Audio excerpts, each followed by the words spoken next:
ಹರೇ ಕೃಷ್ಣ, ಹರೇ ಶ್ರೀನಿವಾಸ. ಆಧ್ಯಾತ್ಮ ಬಂಧುಗಳೇ, ಇವತ್ತು ವೃಶ್ಚಿಕ ರಾಶಿಯವರಿಗೆ 2025ನೇ ವರ್ಷ ಹೇಗಿರುತ್ತೆ? ವೃಶ್ಚಿಕ ರಾಶಿಯಲ್ಲಿ ಹುಟ್ಟಿದವರ ಆರೋಗ್ಯ, ಆರ್ಥಿಕ ಸ್ಥಿತಿ, ಕೌಟುಂಬಿಕ ಸಂಬಂಧ, ದಾಂಪತ್ಯ ಜೀವನ, ಉದ್ಯೋಗ, ವ್ಯಾಪಾರ, ವ್ಯವಹಾರ, ಸ್ಥಾನ ಮಾನಾದಿಗಳು ಹೇಗೆ ಇರುತ್ತವೆ? ಚತುರ್ಥ ಪಂಚಮ ಶನಿ ಸಂಚಾರವು ಯಾವ ರೀತಿಯ ಸಮಸ್ಯೆಗಳನ್ನು ವೃಶ್ಚಿಕ ರಾಶಿಯವರಿಗೆ 2025ರಲ್ಲಿ ಕೊಡಬಹುದಾಗಿದೆ? 5ನೇ ಮನೆಯಲ್ಲಿ ಜನವರಿಯಿಂದ ಬರುವ ಶುಕ್ರ, ರಾಹುಗಳು, ಉಳಿದ ಎಲ್ಲ ಗ್ರಹಗಳು ಯಾವ್ಯಾವ ರೀತಿಯ ಶುಭ ಅಶುಭ ಫಲವನ್ನ ಅಥವಾ ಇಷ್ಟ ಅನಿಷ್ಟ ಫಲವನ್ನ ಕೊಡಬಹುದಾಗಿದೆ? ಬಂಧುಗಳೇ, ಹಿಂದಿನ ವಿಡಿಯೋಗಳಲ್ಲಿ ಮೇಷರಾಶಿ, ವೃಷಭ ರಾಶಿ, ಮಿಥುನ, ಕಟಕ, ಸಿಂಹ, ಕನ್ಯಾ, ತುಲಾ ರಾಶಿಯವರ 2025ನೇ ಇಸವಿಯ ಶುಭ ಅಶುಭ ಫಲವನ್ನ ವಿಶದವಾಗಿ ತಿಳಿದಿದ್ದೇನೆ. ಈ ಎಲ್ಲ ರಾಶಿಯವರು ಅದನ್ನ ನೋಡದವರು ನೋಡಿಕೊಳ್ಳಿ. ಇವತ್ತು ವೃಶ್ಚಿಕ ರಾಶಿ 2025ರ ಎಲ್ಲ ರೀತಿಯ ಭವಿಷ್ಯವನ್ನು, ದೋಷಗಳಿದ್ದರೆ ಯಾವ ರೀತಿಯಾದ ಸರಳವಾದ ಪೂಜೆ, ಶಾಂತಿ, ಯಥಾಶಕ್ತಿ ದಾನ ಧರ್ಮಾದಿಗಳನ್ನು ನಡೆಸಿ ಅದನ್ನ ವೃಶ್ಚಿಕ ರಾಶಿಯವರು ಪರಿಹಾರ ಮಾಡಿಕೊಂಡು ಶ್ರೇಯಸ್ಸನ್ನು ಪಡೆಯಬಹುದು ಎಂಬ ಎಲ್ಲ ವಿಚಾರವನ್ನ ಕೂಲಂಕುಷವಾಗಿ ಈ ವಿಡಿಯೋ ಸಂದೇಶದ ಮೂಲಕ ತಿಳಿದುಕೊಳ್ಳೋಣ. ಬಂಧುಗಳೇ, ತಾವು ಇಲ್ಲಿಯವರೆಗೆ ನನ್ನ ವಿಶ್ವನಾಥ್ ಭಟ್ ಎಂಬ ಯೂಟ್ಯೂಬ್ ಚಾನಲ್ಗೆ ಸಬ್ಸ್ಕ್ರೈಬ್ ಆಗಿರದಿದ್ದರೆ ಆಗಿ, ಉತ್ತಮವಾಗಿದ್ದರೆ ಲೈಕ್ ಮಾಡಿ, ನಿಮ್ಮೆಲ್ಲ ಬಂಧು ಮಿತ್ರರಿಗೆ ಶೇರ್ ಮಾಡಿ, ನಿಮ್ಮ ಪ್ರಶ್ನೆ, ಮೆಚ್ಚುಗೆ, ಸಂದೇಹಗಳನ್ನು ಕಮೆಂಟ್ ಮೂಲಕ ನಮಗೆ ತಿಳಿಸಿ. ಜ್ಯೋತಿಷ್ಯ, ವಾಸ್ತು ವಿಷಯಗಳನ್ನು ನಮ್ಮಲ್ಲಿ ತಿಳಿಯಬೇಕಾದವರು, ಆನ್ಲೈನ್ ಮೂಲಕ ನಮ್ಮನ್ನು ಸಂಪರ್ಕಿಸಬೇಕಾದವರು 9820118612ಗೆ ಕರೆ ಮಾಡಬಹುದಾಗಿದೆ.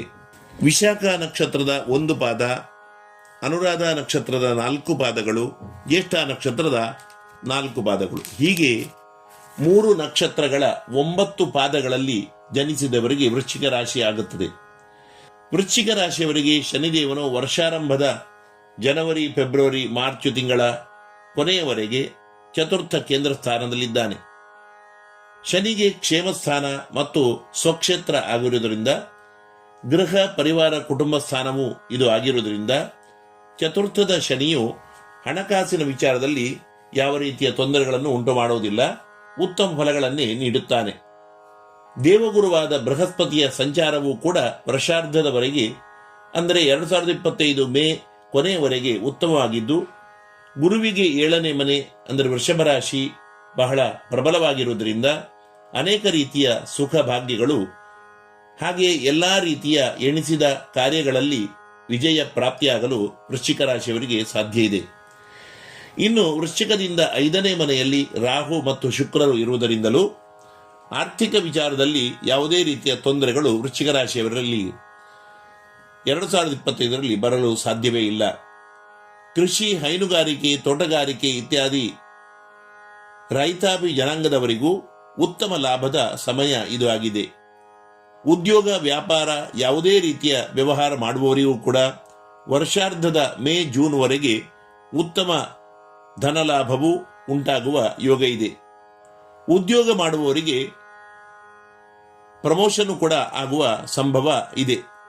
ಆದರೆ ಬಹಳವಾಗಿ ವೃಶ್ಚಿಕ ರಾಶಿಯವರು 2025ರಲ್ಲಿ ಆರೋಗ್ಯವನ್ನ ನೋಡಿಕೊಳ್ಳಬೇಕಾಗುತ್ತದೆ.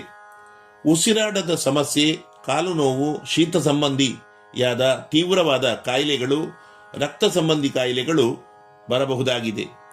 ಉತ್ತಮ ವ್ಯಾಯಾಮವನ್ನ ಪ್ರತಿದಿನ ರೂಢಿಸಿಕೊಳ್ಳಿ. ಯೋಗ, ಪ್ರಾಣಾಯಾಮಗಳಿಂದ ಆರೋಗ್ಯವನ್ನ ಖಂಡಿತವಾಗಿ ಉತ್ತಮವಾಗಿಸಿಕೊಳ್ಳಿ. ಯಾರಲ್ಲಿಯೂ ಕೂಡ ಜಗಳ ಮಾಡಲು ಹೋಗಬೇಡಿ. 2025ರಲ್ಲಿ ವೃಶ್ಚಿಕ ರಾಶಿಯವರಿಗೆ ನಿಮಗೆ ಹಿತಶತ್ರುಗಳು ಸ್ವಲ್ಪ ಜಾಸ್ತಿಯೇ ಆಗಬಹುದಾಗಿದೆ. ವಿನಾಕಾರಣ ಬಹು ವರ್ಷಗಳಿಂದ ಮಿತ್ರರಾಗಿದ್ದರೂ ಅಂತಹ ಮಿತ್ರರೊಂದಿಗೂ ಕೂಡ ಜಗಳ ಆಗಲು ಸಾಧ್ಯ ಇದೆ, ಶತ್ರುತ್ವ ಬೆಳೆಯಲು ಸಾಧ್ಯ ಇದೆ. ಕೌಟುಂಬಿಕ ಜೀವನದಲ್ಲಿಯೂ ಕೂಡ ಸ್ವಲ್ಪ ಅಶಾಂತಿ, ಪರಸ್ಪರ ಕಲಹಗಳು, ವೈಮನಸ್ಯಗಳು ಬರಬಹುದಾಗಿದೆ. ಮುಖ್ಯವಾಗಿ ವೃಶ್ಚಿಕ ರಾಶಿಯವರು ನೀವು ಬಹಳ ಅಭಿಮಾನಿಗಳು, ಅತೀವ ಪ್ರಾಮಾಣಿಕರು, ಆತ್ಮವಿಶ್ವಾಸವನ್ನ ಹೆಚ್ಚಾಗಿ ಇರಿಸಿಕೊಂಡವರು, ಛಲಗಾರರು. ಆದ್ದರಿಂದ ಇದೆಲ್ಲ ನಡೆಯದಿರುವಾಗ ಮಾನಸಿಕವಾಗಿ ಹೆಚ್ಚು ಹಿಂಸೆಗೆ ಒಳಗಾಗ್ತೀರಾ. ನೀವು ಯಾರನ್ನೂ ಬಹಳವಾಗಿ ನಂಬಬೇಡಿ. ನಂಬಿಕಸ್ಥರೇ ಮೋಸ ಮಾಡುವಾಗ ಅತ್ಯಂತ ದುಃಖ, ಬೇಸರ ಪಡುವ ಅವಕಾಶ ಈ ವರ್ಷ ನಿಮಗೆ ಬರಬಹುದಾಗಿದೆ. ಪ್ರೇಮ ಸಂಬಂಧದ ವಿಷಯದಲ್ಲಿಯೂ ಈ ವರ್ಷ ವೃಶ್ಚಿಕ ರಾಶಿಯವರಿಗೆ ಎಣಿಸಿದ ಫಲಗಳು ಸಿಗಲು ಅಸಾಧ್ಯ. ಮುಖ್ಯವಾದ ವಿಷಯ ಏನೆಂದರೆ ಈ ವರ್ಷ ಬಹಳ ಧರ್ಮ ಕಾರ್ಯಗಳನ್ನು ವೃಶ್ಚಿಕ ರಾಶಿಯವರು ನಡೆಸುವ ಯೋಗ ಇದೆ.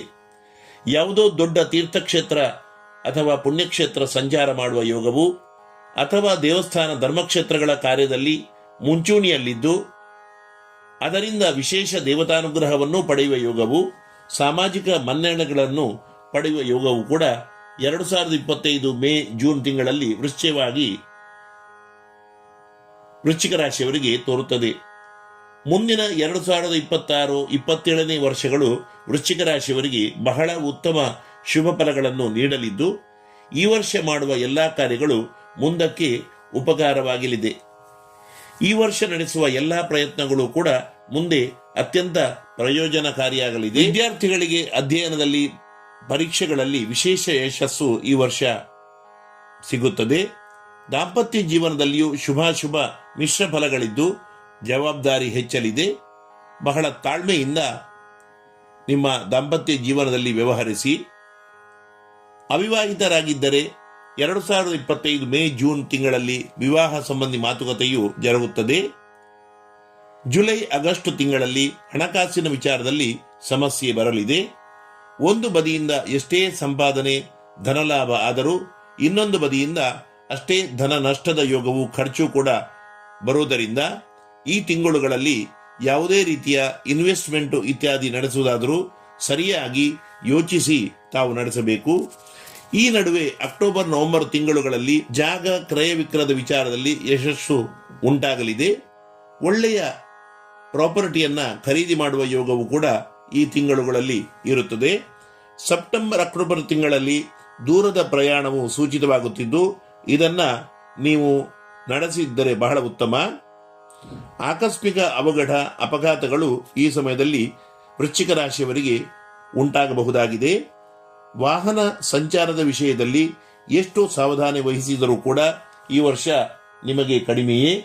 ಒಟ್ಟು 2025ರಲ್ಲಿ ವೃಶ್ಚಿಕ ರಾಶಿಯವರಿಗೆ ಆರ್ಥಿಕ ವಿಷಯದಲ್ಲಿ ತೊಂದರೆಗಳು ಕಾಣದಿದ್ದರೂ ಆರೋಗ್ಯ ವಿಷಯದಲ್ಲಿ ಅನೇಕ ತೊಂದರೆಗಳು, ಕೌಟುಂಬಿಕ ಸಂಬಂಧ, ಇತರ ವ್ಯವಹಾರಗಳಲ್ಲಿ ಸಮಸ್ಯೆಗಳು ತೋರುತ್ತಿದ್ದು ವಿಶೇಷ ಪ್ರಯತ್ನಗಳನ್ನು, ದೇವತಾನುಗ್ರಹವನ್ನು ಸಂಪಾದಿಸಿಕೊಳ್ಳಬೇಕು. ಅದರಿಂದ ಜಾಗ್ರತೆಯನ್ನು ವಹಿಸಬೇಕು. ಶ್ರೇಷ್ಠವಾದ ಗಣಪತಿ ಕ್ಷೇತ್ರವನ್ನ ನೀವು ಈ ವರ್ಷ ಸಂದರ್ಶಿಸಿ ಶ್ರೀ ಗಣಪತಿ ದೇವರ ಸ್ತೋತ್ರ ಮಂತ್ರಗಳನ್ನು ವಿಶೇಷವಾಗಿ ಹೇಳುತ್ತಾ ಇರಿ. ಗಣಪತಿ ದೇವರ ಪ್ರಾರ್ಥನೆಯನ್ನ ಮರೆಯದಿರಿ. ಹಾಗೆ ಶನಿ, ಗುರು, ರಾಹುಗಳ ಎಲ್ಲಾ ರೀತಿಯ ಅಶುಭ ಫಲಗಳನ್ನು ಕಡಿಮೆ ಮಾಡಿಕೊಳ್ಳಲು ಲಕ್ಷ್ಮೀ ನರಸಿಂಹದೇವರ ಪ್ರಾರ್ಥನೆ, ಲಕ್ಷ್ಮೀ ನರಸಿಂಹದೇವರ ಕ್ಷೇತ್ರ ದರ್ಶನ ಅತ್ಯಂತ ಸೂಕ್ತವಾಗಿದೆ.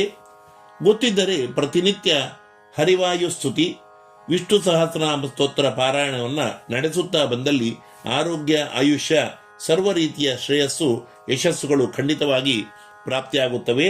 ಹಾಗೆಯೇ ಪ್ರತಿ ದಿವಸ ಬೆಳಿಗ್ಗೆ ಮತ್ತು ಸಾಯಂಕಾಲ ಶ್ರೀ ಲಕ್ಷ್ಮೀ ನರಸಿಂಹಾಯ ನಮಃ, ಶ್ರೀ ಲಕ್ಷ್ಮೀ ನರಸಿಂಹಾಯ ನಮಃ, ಶ್ರೀ ಲಕ್ಷ್ಮೀ ನರಸಿಂಹಾಯ ನಮಃ ಎಂಬ ಮಂತ್ರವನ್ನು 12, 28, 48, 54 ಹೆಚ್ಚೆಂದರೆ ಒಂದು ಸಲಕ್ಕೆ 108 ಸಲ ಬೆಳಿಗ್ಗೆ ಸಾಯಂಕಾಲ 6ರಿಂದ 8 ಗಂಟೆಗೆ ಸಂಧ್ಯಾಕಾಲದ ಈ ಸಮಯದಲ್ಲಿ ಹೇಳುತ್ತೀರಿ. ನಿಮಗೆ ಎಲ್ಲ ರೀತಿಯ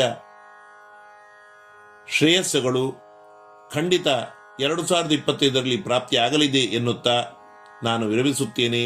ಸಮೇ ವಿಷ್ಣು ಪ್ರಸೀದತು, ಸಮೇ ವಿಷ್ಣು ಪ್ರಸೀದತು.